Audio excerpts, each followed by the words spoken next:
Alternative conception कह लीजिए या मिसकंसेप्शन कह लीजिए। तो जो बच्चों की वैकल्पिक धारणाएं होती है या भ्रांतियां होती है, उसके संबंध में निम्नलिखित में से कौन सा कथन सही नहीं है। देखिए आपके सीटेट के सिलेबस में भी यहाँ पर दिया हुआ है, और सीटेट के सिलेबस में इसको देने का मकसद ये होता है कि देखिए जो छोटा बच्चा होता है ना, उसकी बहुत सारी भ्रांतियां होती है, मिसकंसेप्शन होते हैं या ऑल्टरनेटिव कंसेप्शन होते हैं, कोई दूसरा कंसेप्शन होता है। जैसा आप लोगों ने देखा होगा, जीववाद का एक कंसेप्ट यहाँ पर आप लोगों ने जीन प्याजे के संज्ञानात्मक विकास सिद्धांत के अंदर पढ़ा होगा। एनिमिज्म का एक कंसेप्ट यहाँ पर आप लोगों ने पढ़ा होगा, ठीक है। जीववाद का कंसेप्ट पढ़ा होगा, जिसमें बच्चा जो होता है ना, निर्जीव चीजों को यानी कि नॉन लिविंग थिंग्स को सजीव चीजें मानना स्टार्ट कर देता है, यानी कि जिंदा मानना शुरू कर देता है। तो ये बच्चे का मिसकंसेप्शन है।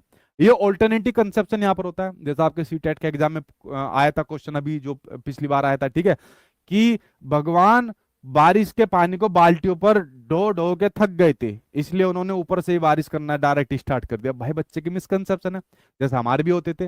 जैसे भी ये होता है ना, आपका 25 दिसंबर को आपके सामने क्रिसमस डे, हमें लगता था सेंटा क्लॉज आता है और गिफ्ट देकर यहाँ पर चला जाता है, तो भाई रात भर ठीक है आराम से सोते थे कि अब आएगा सुबह गिफ्ट मिलेगा। सुबह कुछ भी यहाँ पर नहीं मिलता था। जैसे मेरे आगे के जो है ना, दांत टूट गया था ये वाला एक जो है, ठीक है, तो मेरे घर वाले ने कहा कि रात को चुईयां लेके चलेगी, तो मैं पूरे घर में ढूंढता रहा कि चुईयां कहाँ है, आज इसको मार के छोड़ूंगा, रात को दांत लेके चलेगी, मुंह बड़ा अजीब लग रहा है। तो भाई ऐसे बहुत सारे मिसकंसेप्शन बच्चों के यहाँ पर होते हैं, तो उनको आपको डिनाई नहीं करना, उनको आपको नेगेटिव नहीं मानना। जितने भी मिसकंसेप्शन या आपके सामने ऑल्टरनेटिव कंसेप्शन होते हैं, तो भाई ये प्राकृतिक तौर पर हर किसी के अंदर होते हैं। इस दुनिया के अंदर जितने भी व्यक्ति आए हैं, सभी के अंदर, चाहे मैं हूं चाहे आप हो, सभी के अंदर मिसकंसेप्शन यहाँ पर इस प्रकार के देखने को मिलते हैं। तो नेचुरल होते हैं, प्राकृतिक होते हैं, हमारे अंदर सभी के अंदर यहाँ पर देखने को मिलते हैं, ठीक है। तो हर एक टीचर को इनको क्या करना चाहिए, पहचानना चाहिए। क्या काम करनी चाहिए, पहचानना चाहिए मिसकंसेप्शन का, कि बच्चे का क्या मिसकंसेप्शन यहाँ पर होता है, तो इनको पहचानना चाहिए। और पहचानने के साथ में मानना चाहिए कि भाई ये बच्चे की भोली भाली अवधारणाएं होती है। क्या होती है, बच्चे की भोली भाली अवधारणाएं होती है। जैसा बच्चा होता है भोला भाला, उसी प्रकार से उसके भोली भाली अवधारणा, यानी कि भोले भाले कंसेप्ट होते हैं जो बड़े महत्वपूर्ण यहाँ पर होते हैं।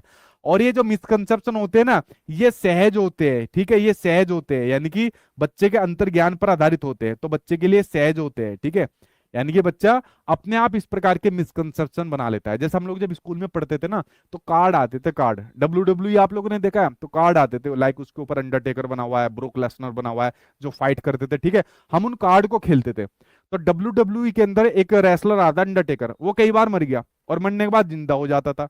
तो मुझे बहुत टाइम तक ये मिसकंसेप्शन ना कि मरा हुआ आदमी भी जिंदा हो जाता है, क्योंकि अंडरटेकर मरने के बाद फाइट में जिंदा होकर वापस आ जाता था।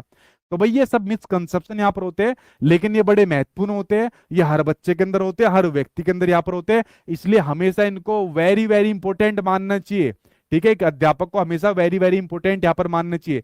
एक हमारे अध्यापक है, अगर उनसे पूछ ले उस टाइम पर कि मैडम ये अंडरटेकर तो मर जाता है, अब ये वापस जिंदा क्यों आ गया, अच्छा तुम कार्ड खेल लो और ऐसी सी बात हमसे कह रहे हो, इधर आओ, ठीक है। और कान को मैडम इतना मोड़ती थी जब तक कि चीख है आप ना निकल जाए। तो ऐसा अध्यापक आपको नहीं बनना, आपको अध्यापक बनना है जो बच्चे के मिसकंसेप्शन को महत्वपूर्ण माने, उसको आदर दे, उसको प्रोत्साहित यानी कि उसको एनकरेज करे। तो इसके बारे में सही कथन कौन सा नहीं है, पहला जो वैकल्पिक यानी कि ऑल्टरनेटिव कंसेप्शन यहाँ पर होते हैं, जो भ्रांतियां होती है, मिसकंसेप्शन होते हैं, उनको टीचर के द्वारा दृढ़ता से हतोत्साहित किया जाना चाहिए। हतोत्साहित नहीं करना चाहिए, प्रोत्साहित करना चाहिए, एनकरेज करना चाहिए, ना कि डिस्करेज यहाँ पर करना चाहिए।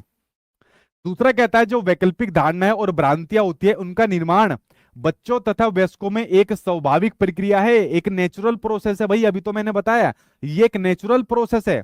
हमारे और आपके बीच में, सभी के बीच में मिसकंसेप्शन बन जाते हैं। आपका क्या मिसकंसेप्शन बचपन के अंदर था, बताना भरा।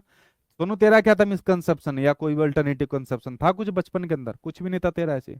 हाँ, याद नहीं है क्या आपको अपना कोई मिसकंसेप्शन या कोई दूसरा ऑल्टरनेटिव कंसेप्शन याद है? कमेंट बॉक्स में बताइए आपका क्या था, जल्दी से यहाँ पर बताइए, ठीक है। टीचर को इन धारणाओं की पहचान कर उन्हें संबोधित करना चाहिए, क्योंकि ये शिक्षण अधिगम प्रक्रिया को यहाँ पर प्रभावित यहाँ पर करती है। तो फ्रेंड्स ये भी आपके सामने ठीक है। दो पॉजिटिव कैसे हो गए भाई? अच्छा क्वेश्चन नेगेटिव पूछा है ना, तो हमारा पहले वाला भाई साहब नेगेटिव था, हतोत्साहित यानी कि डिस्करेज था, तो नेगेटिव का भाई नेगेटिव आंसर पहला ही सही हो गया, तो तीसरा भी ठीक है। चौथा, जो आपके सामने वैकल्पिक धारणाएं होती है हमेशा निराधार नहीं होती, कभी कभी आधार भी देखने को मिल जाता है। यानी कि कोई बच्चा ऐसी बात बोल देता है जो वाकई में सच हो जाती है, जिसका आधार यहाँ पर होता है, ठीक है। यानी कि मैंने आपको हमेशा एक चीज बताई है, जैसे मान लीजिए कोई अध्यापक होता है, सबसे बढ़िया तरीके से अपने बच्चों से यहाँ पर सीखता है, तो कभी कभी बच्चे ऐसी बात कह जाते हैं जो टीचर को यहाँ पर लर्निंग करा देती है, अधिक टीचर को यहाँ पर सिखा देती है। तो कोई भी धारणाएं, वैकल्पिक धारणाएं हमेशा निराधार नहीं होती। बच्चों के अपने आसपास की दुनिया के प्रति सहज समझ, अच्छा मैंने सहज के पास ही सहज लिख दिया, बच्चे की सहज समझ को दर्शाती है। तो बच्चे की खुद की समझ को यहाँ पर दर्शाती है, ये भी पॉजिटिव है। बस हमारा नेगेटिव पहला था, और नेगेटिव के साथ भाई, नेगेटिव के साथ आपको कंसेप्शन, ठीक है। लाइट जाने के बाद कहा जाती है, ऐसा मिसकंसेप्शन, ये कैसा मिसकंसेप्शन है, ठीक है। अच्छा ये भी महत्वपूर्ण है, ठीक है, ये भी महत्वपूर्ण मानना पड़ेगा, ठीक है। सारी चीज सामाजिक सांस्कृतिक सिद्धांत दिया, जो परसों डिटेल में मैं आपको पूरा पढ़ा दूंगा, जिसके बाद दोबारा पढ़ने की आपको जरूरत नहीं पड़ेगी। उसका सबसे उपयुक्त शिक्षण शास्त्रीय निहितार्थ निम्नलिखित में से कौन सा हो जाएगा, यानी कि लेव वाइगोस्की के सिद्धांत का जो इम्प्लीमेंटेशन यहाँ पर हो जाएगा आपके एजुकेशन के अंदर या इन ऑप्शन के द्वारा, वो सबसे बढ़िया किस्म हो जाएगा भाई। वाइगोस्की आपके सामने सामाजिक रचनावादी मनोवैज्ञानिक यहाँ पर है, तो रचनावाद के हिसाब से आंसर देना है। पहला, विद्यार्थियों में सहयोग इसके बजाय प्रतियोगिता को बढ़ावा देना, जी नहीं, वाइगोस्की ने सहयोग को, आपस में सहयोगात्मक तरीके से सीखने को बढ़ावा देने की ज्यादा बात करी, कंपटीशन को नहीं करी, तो पहला गलत। दूसरा, जो वांछित व्यवहार है, यानी कि जो डिजायरेबल बिहेवियर यहाँ पर होता है, ऐसा व्यवहार जो अच्छा व्यवहार यहाँ पर हो, जैसे मान लीजिए आप में से कोई नहीं पढ़ रहा, ठीक है, तो वो आपस में बात कर रहे हैं, तो ये अवांछित व्यवहार हो गया, अनडिजायरेबल बिहेवियर यहाँ पर हो गया कि अध्यापक पढ़ा रहा है और आप आपस में बात करने में लगे हुए हो। तो इस अवांछित व्यवहार को वांछित व्यवहार में आपको लाना है, डिजायरेबल बिहेवियर के अंदर यहाँ पर आपको लाना है। और कैसे लाओगे कि भाई मैं बहुत महत्वपूर्ण क्वेश्चन करा रहा हूँ, यहाँ से एग्जाम में क्वेश्चन आपको आएंगे, इसलिए ध्यान लगाइए यहाँ पर, ठीक है। तो आपका व्यवहार जो वांछित हो जाएगा कि ठीक है सर पढ़ाई हम पढ़ने के लिए तैयार है, तो वांछित व्यवहार को पुरस्कार के द्वारा सुदृढ़ करना, मजबूत करना, और अवांछित व्यवहार को दंड द्वारा कम करना।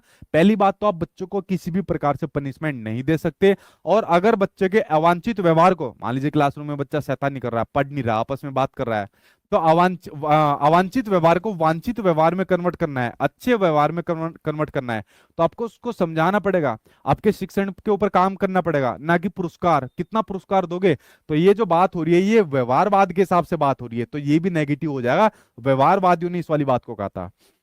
तीसरा कहता है, शिक्षार्थी की आवश्यकता के अनुसार उपयुक्त उसको संकेत देना, संकेतक और सहायता प्रदान करना। भाई सिंपल सी बात आ गई, जहां पर बच्चों को कोई भी संकेत, सहायता या उसको सपोर्ट दिया जाता है, या उसको स्कैफोल्डिंग दी जाती है, ठीक है, या उसको स्कैफोल्डिंग दी जाती है, अगर आपने उसको स्कैफोल्डिंग उपलब्ध करा दी, स्कैफोल्डिंग मतलब किसी भी प्रकार का सपोर्ट उसको उपलब्ध करा दिया, तो बच्चा अपने आप ज्ञान का निर्माण यहाँ पर कर जाएगा। तो वाइगोत्स्की के सिद्धांत का सबसे उपयुक्त जो आपके सामने ऑप्शन रहेगा, वो थर्ड ऑप्शन यहाँ पर रहेगा, ठीक है। सरल उद्दीपन और प्रतिक्रिया के संबंधों के माध्यम से अधिगम को बढ़ावा देना। उद्दीपन और प्रतिक्रिया की बात आपके सामने व्यवहारवादियों ने करी थी, ना कि रचनावादी वाइगोत्स्की जैसे मनोवैज्ञानिक ने, तो ये भी आपके सामने नेगेटिव है, सिर्फ आपके सामने पॉजिटिव ये था, ठीक है।